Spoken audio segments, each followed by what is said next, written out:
Hello అందరికీ. ఇక్కడ మీరు చూస్తున్నదొచ్చేసి 1 కేజీ కేక్. ఇంకొకటి చూపిస్తాను అది హాఫ్ కేజీ అనమాట. ఎందుకు 2 రకాలుగా చూపిస్తున్నానంటే వాళ్ళు 1½ కేజీలో 2 టైర్ కేక్ అడిగారు కాబట్టి ఓకేనా. ఇక్కడ 3 షేడ్స్ తీసుకున్నానండి. యెల్లో, బ్లూ అండ్ ఇక్కడ పైన చూపిస్తున్న గ్రీన్ ఎలా వచ్చింది తెలుసా? కింద కనిపిస్తున్న blue and yellow whipping cream mix చేస్తే ఈ షేడ్ వచ్చిందనమాట. సో నేను సపరేట్‌గా కలపకుండా ఇలా మిక్స్ చేసినప్పుడే బ్లూ, యెల్లో సపరేట్ కొంచెం సపరేట్‌గానే ఎక్కువ క్వాంటిటీలో మిక్స్ చేసి తర్వాత ఆ రెండిటిని ఇంకో బౌల్‌లో వేసి కలిపాననమాట. సో అలాగా 3 షేడ్స్ నేను క్రియేట్ చేసుకోగలిగాను.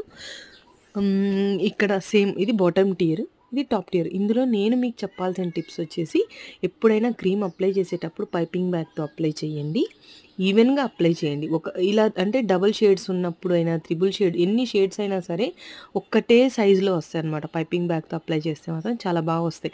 ఇప్పుడు కింద 2 లైన్స్ ఆఫ్ బ్లూ ఇచ్చాను, పైన 2 లైన్స్ ఆఫ్ యెల్లో ఇచ్చాను, ఆ పైన గ్రీన్‌వి 2 లైన్స్ ఇచ్చాననమాట. సో అప్పుడు చాలా బావుంటదండి. ఈవెన్‌గా కనిపిస్తది.